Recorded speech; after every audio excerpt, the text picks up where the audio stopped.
Brian Gorman from Buncee here. I just want to show you today how to access your resource kits when using Buncee for Schools and Districts.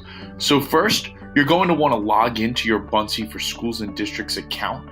Be sure you're logging in with your custom domain, whatever it may be, .edu.buncee.com. I'm right now logged into bunceeteam.edu.buncee.com, which is our custom domain over here at Buncee.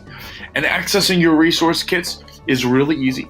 Just go ahead and select your avatar over here, select resource kits, and then each resource kit will open up. So you could check out the getting started videos, the learn to create and share with Buncee. So this will give you a little bit more than getting started, sort of the next level sort of Buncee's there. And then here below, you'll be able to access some pre-made lessons. So feel free to explore some of these, see if they inspire some ideas, as well as you could just simply use these ideas as your own or these lessons within your classroom. I hope these help, and I hope you have a great day. Thank you so much.